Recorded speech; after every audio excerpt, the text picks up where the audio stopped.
玄學大靈秘嘅節目系列啊，奇门遁甲鄙视所有的法术的，事业上的、公司上的，还有很多人官运上面的，怎么去布局？是。那面上这个位置它是有清气组分，可能有点问题。右边的眉毛突然之间断了，这就对应了。手相准还是面相准？看你给大师兄看个面相，我想选择一门术数去学习。给你一个手机号码就能改变命运，你信吗？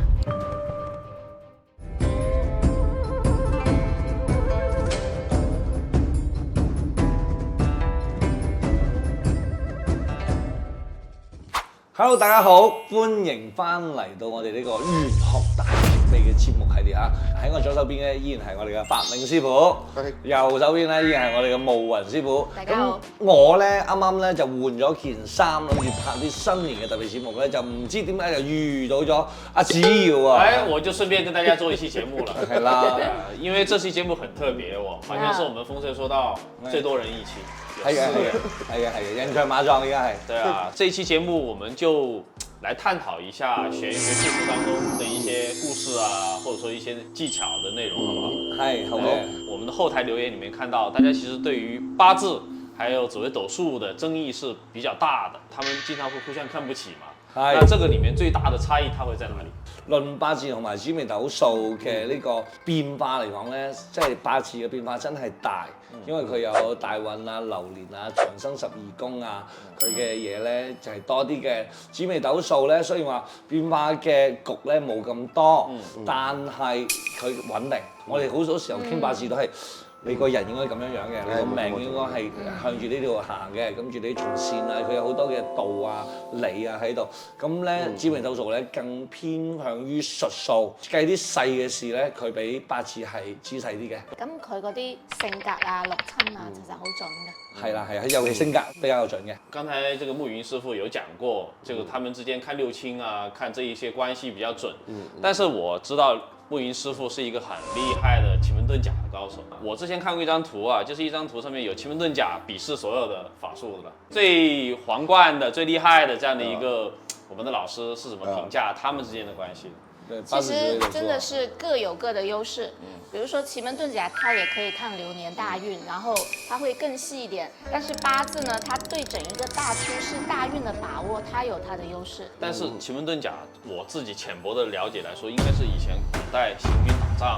对，现在的人变成了一个布阵，仅仅算命或者所以有时候会没有，你不要把它漏掉。比方说，我跟你同时争一个女朋友的时候，也在打仗。哎，没有，其实很多人他会忽略了。姜太公奇门遁甲。对，你们忽略了现在的商战也是一种仗，事业上的、公司上的，还有很多人官运上面的，怎么去布局？是。对，所以其实也是一种。 无形中的无形的一种战争，对商业的战争。对，那在法明师兄天眼的这个角度上面，你怎么看这个问题？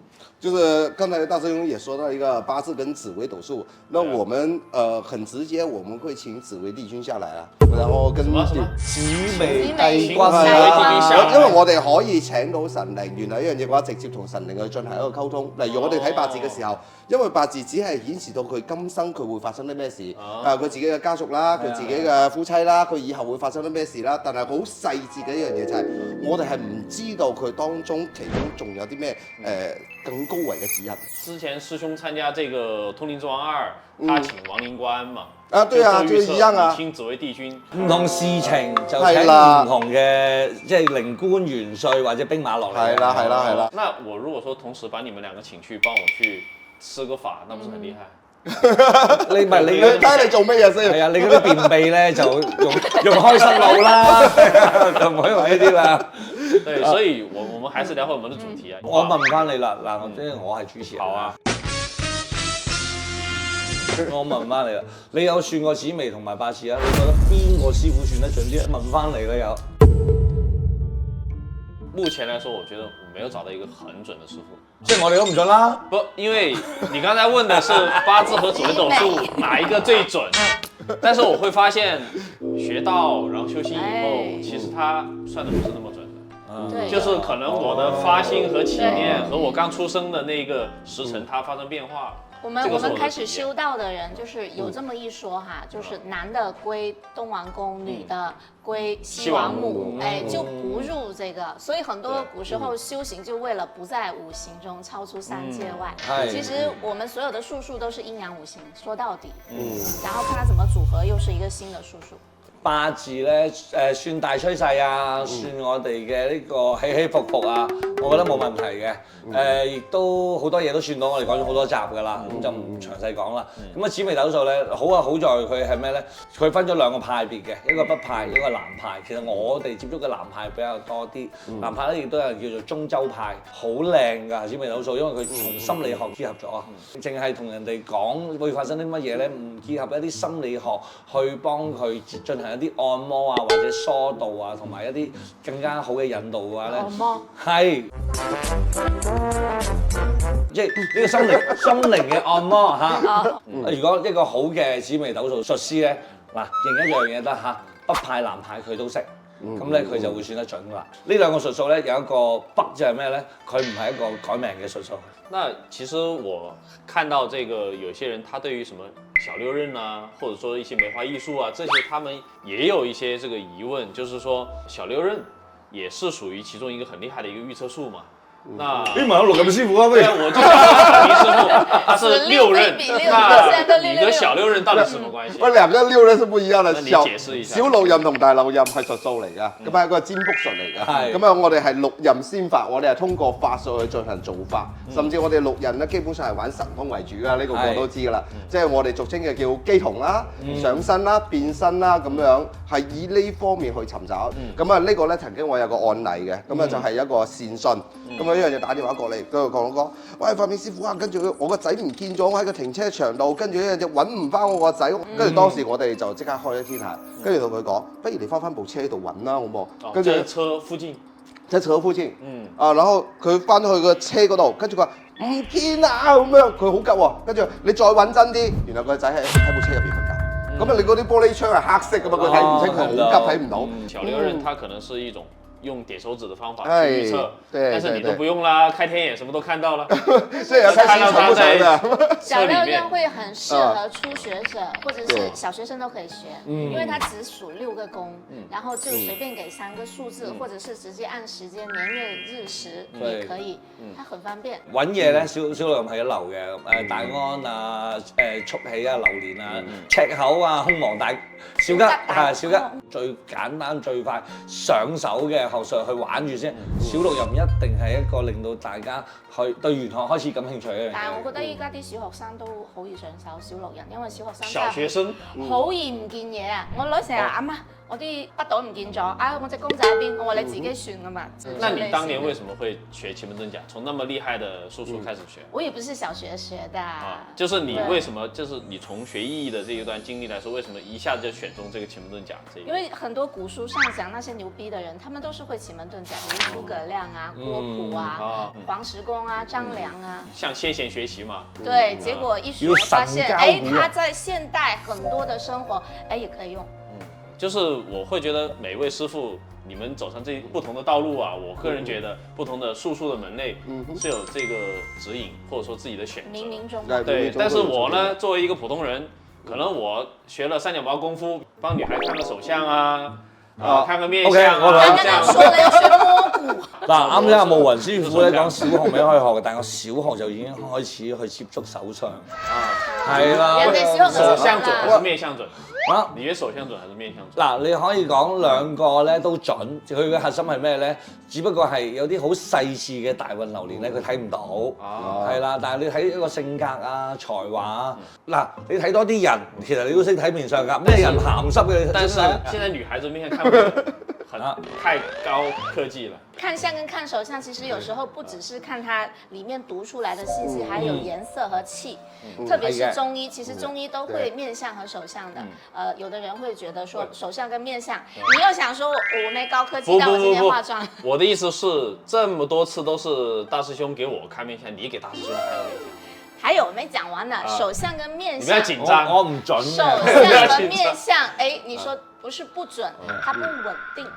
对，它会随着一个人的状态而改变。比如说最近如果一个人有官非，他脸色是不一样的。或者我最近看一个朋友，然后看他面上这个位置它是有青色的气，他家祖坟可能有点问题，或者是右边的眉毛突然间断了，这2天他说他不小心割的，但是没有不小心，所有偶然它都是必然，就对应了他爸爸最近的身体有问题。我们老是说福气，首先就是有钱的一定稍微有肉。所以我一直不减肥的原因，这是我这个就是我圆的原因是吧？怪不得还有有些一点就是人胖了。有没有发现大学生越来越帅？就是他人往高处走的时候，面相也是会改变的。像以前我得了，哇，有一你是不点。是因为在风水说道才这么评价他？评价了而家暫停評價擺返我10年前嘅相出嚟是兩回事。係咪依家靚仔啲咧？嗱，即係有悲情啦。然后还有一点就是，很多人他整得很漂亮，但他的福报为什么一直上不来？还有外面很多人去搞那种什么风水眉啊，搞了很多乱七八糟，最后为什么运气没上来？因你的为他眉毛是不是风水眉？你的眉毛是自己自然画的。因为我也看过，就是我们是用神龙去看，当他整了容之後，他的命格是改變了。如果你真的可以改變。即係有個咁嘅福報先得。係冇錯冇錯對，即係我哋有個善信，佢係全面改晒。佢話我按照所有嘅玄學書籍，所有嘅嘢跟住去變嘅，咁啊全部都靚嘅。但係呢樣嘢嘅話咧，我哋一 check 出嚟，由於佢全變咗嘅情況之下，佢成條命啊基本上80%-90%全改㗎啦。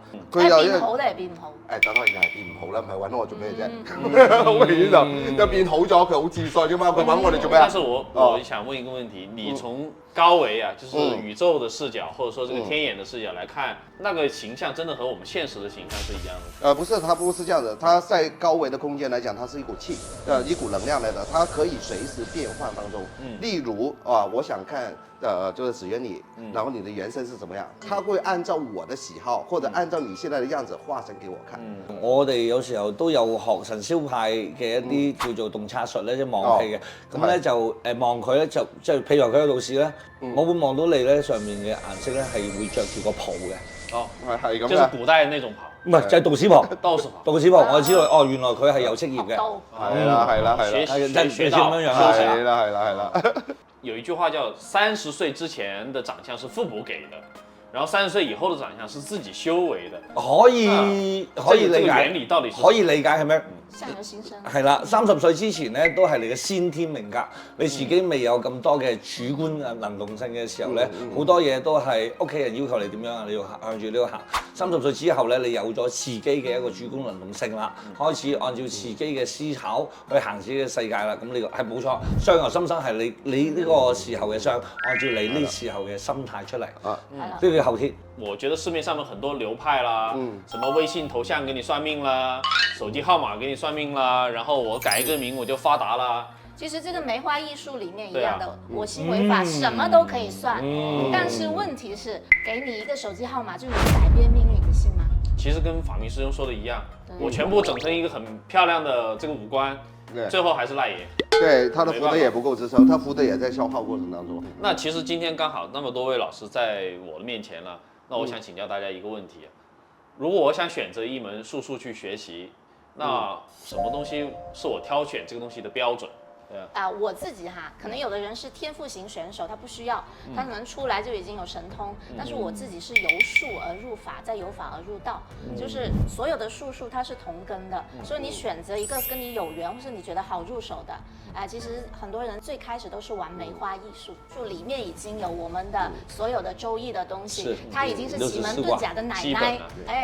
你基本會了，後面所有術數對你來說都沒問題。好，我個人認為你就是修心修道為主，因為現在的社會跟以前有點不一樣，人是比較浮躁，心理有點問題，家庭啊、金錢啊都會出現問題。具體通過什麼手可以去寺廟那邊上個香，領一下祖師，首先增強我們的信仰。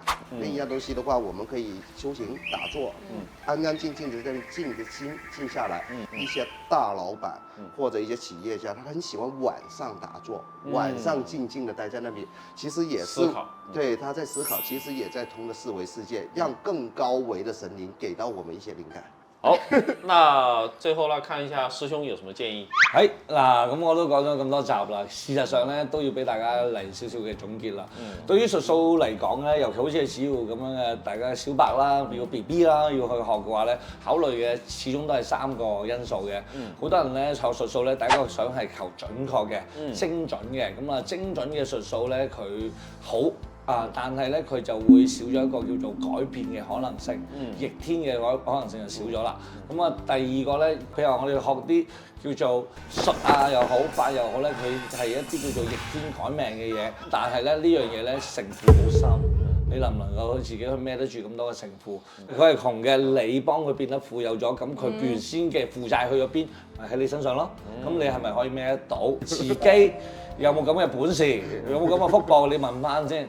係啊，第3個作為小白嘅話，我覺得安全係數好重要。安全第一。係啦，即係話好多人都追求快啦，追求有效啦，追求眼前嘅利益啦，即係話好快咁樣獲得巨大嘅能量嘅。如果有佢呢樣嘢，對你嘅未來一定有好大嘅反噬。事實上，任何一種術數咧，佢冇高低之分嘅。你哪怕你淨係數手指，你能夠玩到出神入化咧，其實你都係個大師。所有創立呢啲門派學術嘅歷代嘅先師，都喺你身後睇住你。好，那今期的節目真的是太精彩了，感謝我們3位老師的分享啦。但是在節目的最後，我想對大家說，我們一定要相信科學，文明修道，科學飛升。